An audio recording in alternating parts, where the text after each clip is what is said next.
오늘 아침 우리에게 주시는 하나님의 말씀은 창세기 24장 1절에서 9절입니다. 다 같이 봉독하시겠습니다. 아브라함이 나이가 많아 늙었고 여호와께서 그에게 범사의 복을 주셨더라. 아브라함이 자기 집 모든 소유를 맡은 늙은 종에게 이르되 청하건대 내 허벅지 밑에 내 손을 넣으라. 내가 너에게 하늘의 하나님 땅의 하나님이신 여호와를 가리켜 맹세하게 하노니 너는 내가 거주하는 이 지방 가나안 족속의 딸 중에서 내 아들을 위하여 아내를 택하지 말고 내 고향 내 족속에게로 가서 내 아들 이삭을 위하여 아내를 택하라. 종이 이르되 여자가 나를 따라 이 땅으로 오려고 하지 아니하거든 내가 주인의 아들을 주인이 나오신 땅으로 인도하여 돌아가리이까. 아브라함이 그에게 이르되 내 아들을 그리로 데리고 돌아가지 아니하도록 하라. 하늘의 하나님 여호와께서 나를 내 아버지의 집과 내 고향 땅에서 떠나게 하시고 내게 말씀하시며 내게 맹세하여 이르시기를 이 땅을 내 씨에게 주리라 하셨으니 그가 그 사자를 너보다 앞서 보내실지라. 내가 거기서 내 아들을 위하여 아내를 택할지니라. 만일 여자가 너를 따라오려고 하지 아니하면 나의 이 맹세가 너와 상관이 없나니 오직 내 아들을 데리고 그리로 가지 말지니라. 그 종이 이에 그의 주인 아브라함의 허벅지 아래 손을 넣고 이 일에 대하여 그에게 맹세하였더라. 아멘. 여러분, 이제 우리는 창세기 24장에 오면서 창세기에서 가장 길고도 또 가장 신비로운 본문을 묵상하게 됩니다. 하나님께서 이삭과 리브가를 만나게 해주시는 장면 우리가 살펴보게 됩니다. 아브라함의 인생에 말년이 찾아왔습니다. 그에게 유일하게 남아있는 책임이라면 나이 100세 얻은 자기 아들 이삭의 적절한 짝을 찾아주는 일이었습니다. 그는 자기 아들의 아내를 가나안 사람이 아니고 자기나 또 사라와 마찬가지로 자기의 고향 땅 갈대아 우르 땅에서 찾기로 결심을 합니다. 혈통적 순수성을 찾기 위해서 그런 것이 아니고요.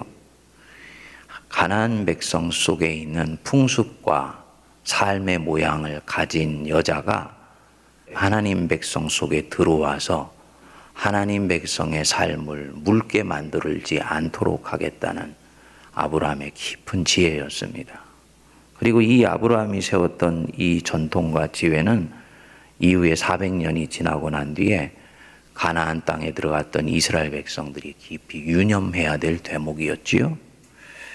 그런데 그 중요한 일을 자신이 아들을 데리고 고향 땅에 가서 직접 자부를 찾아내는 것이 아니고 자기 종을 불렀습니다. 성경에는 나와 있지 않지만 아마 그의 가장 충직한 종이었던 엘리에셀이 아닐까 생각들을 합니다.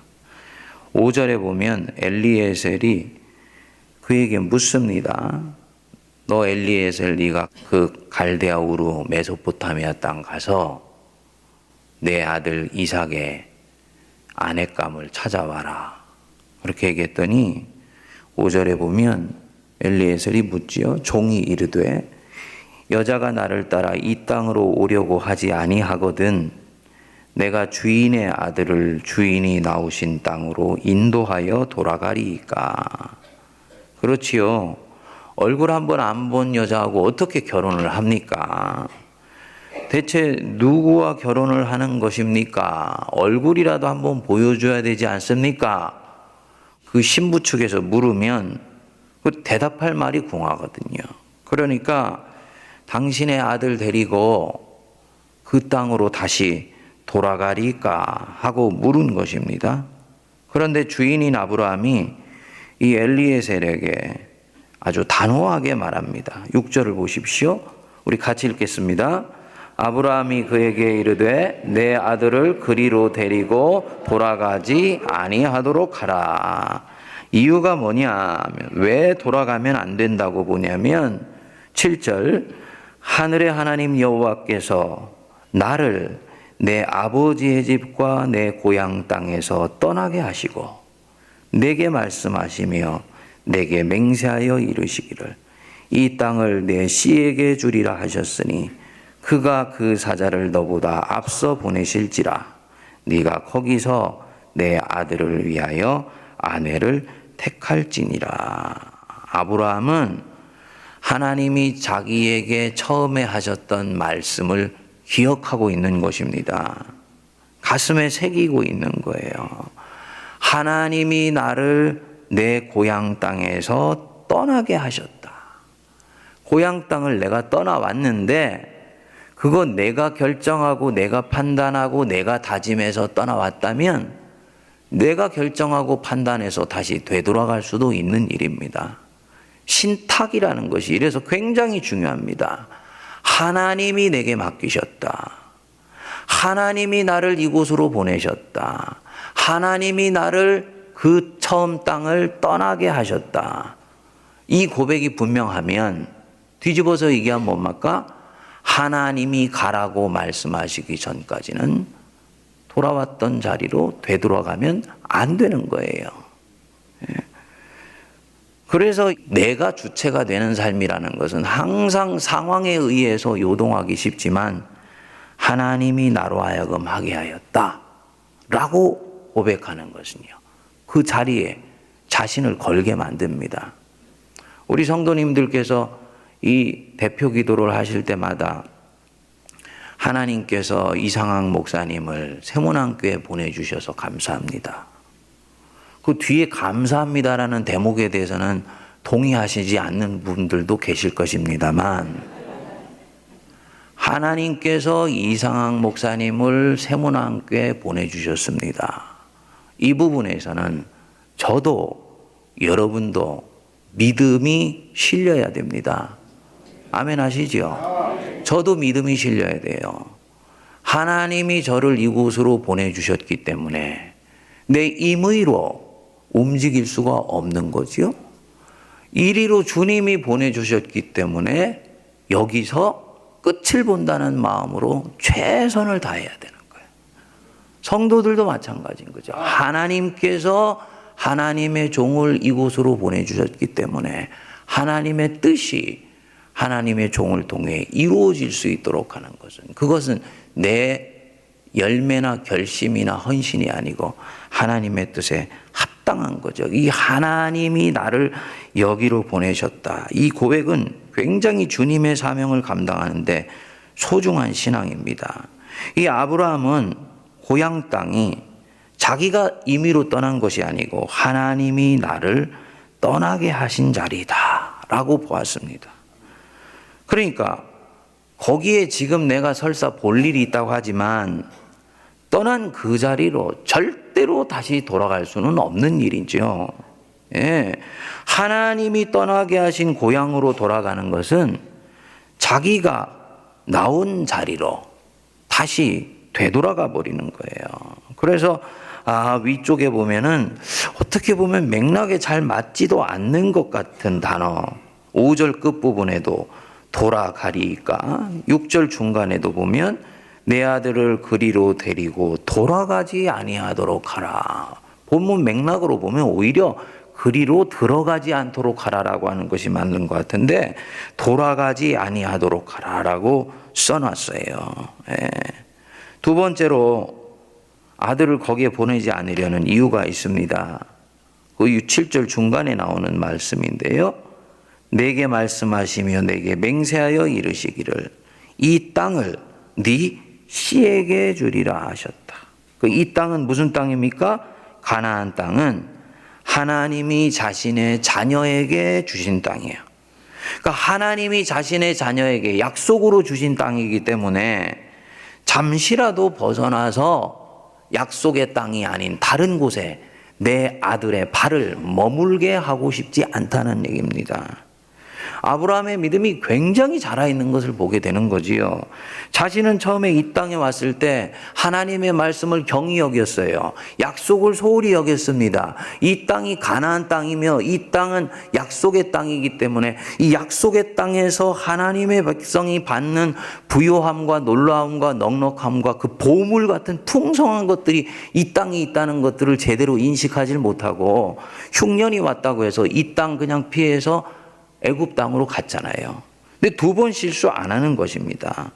자신은 처음에 이 땅 위에 있을 때 실수해서 이 땅 벗어난 적이 있지만 이제는 하나님의 약속을 나는 두 번 다시 그렇게 소홀히 대하지 아니하리라.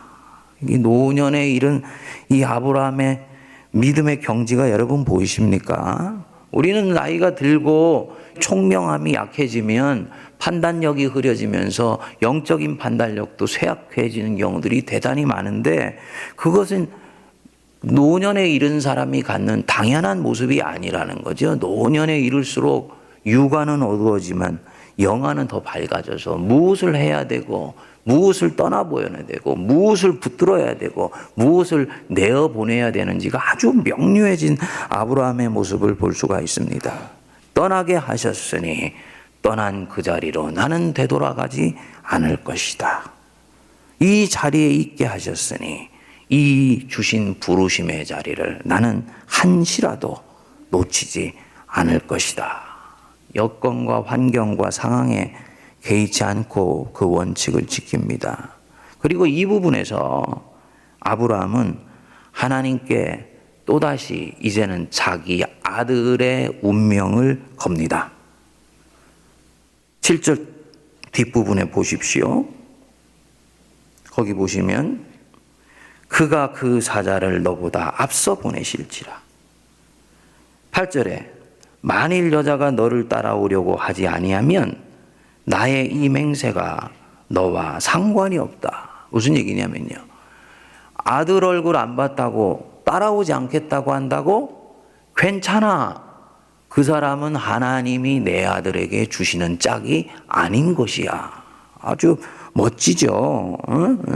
하나님을 실제로 만나고 하나님을 실제로 의식하고 살아가는 사람, 그래서 믿음이 실려 있는 삶을 살아가는 사람이 갖고 있는 아주 담백한 모습이에요. 혹시 그 여자가 진짜인데 아들 못 봐서 안 간다 그러면 어떻게 하지?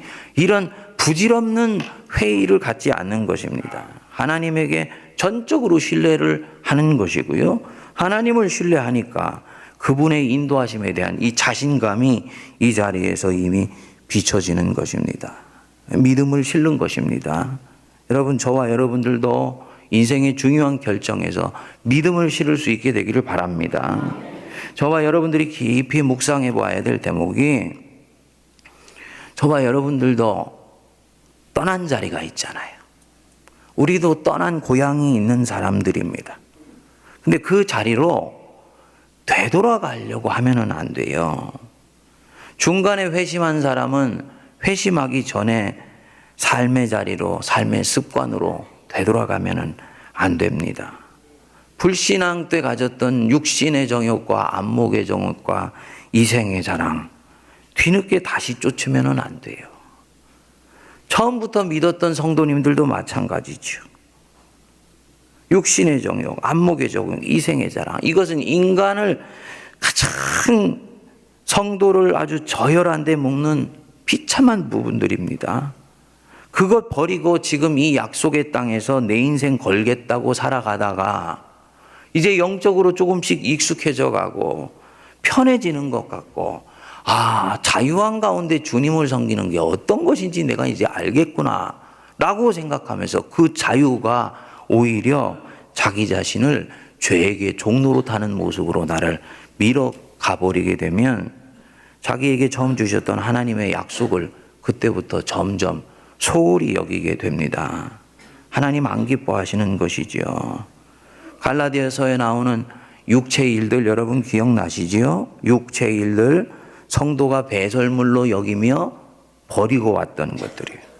음행과 더러운 것과 호색과 우상숭배와 술수와 원수 맺는 것과 분쟁과 시기와 분냄과 당짓는 것, 교회에서 술수 부리고 원수 맺고 분쟁하고 당지어서 이리저리 몰려다니고 목적을 이루기 위해서 꾀를 부리고 하나님이 안 기뻐하시는 것입니다. 투기와 술 취함과 방탕함이다. 여러분, 우리 다 이런 거 버리고 왔잖아요. 그렇죠? 목사인 저에게도 적용한 마찬가지예요. 제가 목사로서 은퇴하기 전까지 그런 일들이 저에게는 절대로 일어날 것이다 장담하지 못합니다만, 목사가 돈을 탐하고 여자 스캔들에 휘말려서 하나님의 영광 가리는 일, 그것은 윤리적인 실수가 아니고 그건 영적인 부분입니다. 자기가 버리고 왔던 것들을 다시 손에 움켜쥐는 거예요. 배설물로 여기면서 버리고 왔던 것들을, 쓰레기를 다시 주워 담는 일입니다. 예. 아마도 이렇게까지 해도 괜찮겠다 생각하고 했었던 것이겠지요. 성도님들도 마찬가지입니다. 여러분, 방심하시면 안 돼요. 방심하시면 안 돼요. 예. 자기가 돌아온 다리는요, 불태워버린다는 마음으로 가시는 것이 좋은 믿음입니다. 제가 건축학을 하지 않았습니까? 4학년이 됐을 때, 나는 이것으로 절대로 인생을 행복하게 살 수 없다. 결론에 이르더라고요. 그래서 그때부터 이제 사회학을 준비하면서 공부를 하기 시작했는데, 졸업을 할 때 제가 가지고 있었던 건축학 서적들이에요. 공부를 안 했어도 책은 사잖아요. 네. 다 친구들 줬어요. 그 두꺼운 책들, 그 이과 책들은 또 비싸요. 그 친구들이 그러더라고요. 너 그러다 나중에 진짜 이거 너 다시 공부하면 어떻게 하려고 그래? 너 후회한다 그러더라고요. 그래서 그럴 일 없어. 내가 너희들한테 이거 준 것 때문이라도 나는 이 자리로 돌아오는 일이 없을 거야. 예. 친구들이 그래요. 4학년 되면 막 건축 기술사 시험 준비하고 뭐 이렇게 기능 시험 준비한다고 그래요. 그러면서 저한테 그래. 네가 건축학 하지 않더라도 너 이거 자격증 하나 가지고 있으면 그거 라이센스 빌려주고 한 달에 몇십만 원씩 몇백만 원씩 들어올 수도 있으니까 너 이거 하고 나서, 그리고 나서 사회학을 해도 해라 그러더라고요. 그래서 제가 그때 그랬어요. 내가 이거 한다고 붙잡으면 나중에 이리로 다시 돌아오고 싶은 마음이 들면 어떻게 하냐. 생각해보면 참 그때 예수님을 믿지는 않았지만은 제대로 된 결정이었던 것 같습니다. 무슨 말씀을 드리는 것이냐면, 이것이다 하고 주님 앞에서 결심하고 갔으면요, 여러분, 돌아오는 날이 불태워버리는 거예요. 아브라함은요, 본토 친척 아비집 떠나서 갈대아 우르 하란 땅 떠나서 가나안 올 때 그의 마음속에는 이미 자기의 고향 땅으로 돌아가는 다리를 불태워버린 사람입니다. 강 건너온 사람인데 그에게는 건너갈 강이 없었어요. 왜 자꾸 돌아온 곳으로 돌아가려고 그러세요? 왜 자꾸 목사는 목사대로, 성도는 성도대로, 나는 이렇게 내 인생 살 거야 하고 왔으면 지금 이 자리가, 이 약속의 땅 가나안 땅의 자리가 비록 내가 생각한 대로 움직여주지 아니하고, 내가 생각한 대로 상황이 풀리지 아니하고, 내 영적인 진도도 내가 생각한 만큼 나가지 않는다 할지라도 이 땅을 견디고 지키며 은혜 안에서 주님을 붙들면 하나님은 하나님의 일을 하세요. 그런데 왜 약속의 땅 가나안 땅이 가지고 있는 소중함들은 보지 못하고 자기가 버리고 왔던 그 갈대아 우르 하란 땅으로 자꾸 고개를 돌리고 뒤를 돌아다 보냐는 거지요. 그 사람은 또 롯의 아내 같은 여자예요. 예? 영혼이 화석처럼 굳어갈 수밖에 없는 것입니다. 오늘 이런 부분에 있어서 우리가 이 아브라함이 하나님께서 자기에게 아주 어린 신앙의 단계에 있을 때 주셨던 그 말씀을 깊이 가슴 속에 간지면서 마치 어린아이를 포대기에 끌어안고 살아가는 그런 모습 같은 이 아브라함의 순전한 믿음을 우리가 깊이 묵상할 수 있게 되기를 바랍니다. 하나님께서 내 아버지의 집과 내 고향 땅을 떠나게 하시고 나를 이 땅에 머물게 하여 주셨다. 소명의 자리 신실하게 지키실 수 있게 되기를 바랍니다. 베드로후서에서 말씀한 것처럼 의의 도를 안 후에 받은 거룩한 명령을 저버리는 것보다 알지 못하는 것이 도리어 그들에게 나으니라. 참된 속담에 이르기를 개가 그 토하였던 것에 들어가고 돼지가 씻었다가 더러운 구덩이에 도로 누웠다는 말이 그들에게 응하였도다. 아주 따끔한 말씀이죠. 개가 토하였던 곳 들어가고 돼지가 씻었던 그 구덩이에 다시 들어가서 씻었던 그 오물을 뒤집어 쓰고 사는 안타까운 지경이 되지 않도록 하여라. 아까 주셨던 우리 찬송가 그 가사처럼 주 예수보다도 귀한 것이 없기 때문에 이 세상의 명예도 부귀도 영광도 하나님이 주신 것이기 때문에 하나님을 위해서 쓰며, 목회자는 그것 쫓아가지 아니하고 하나님만 쫓아가며 하나님 안에서 발견될 수 있는 우리 모두가 되시기를 바랍니다.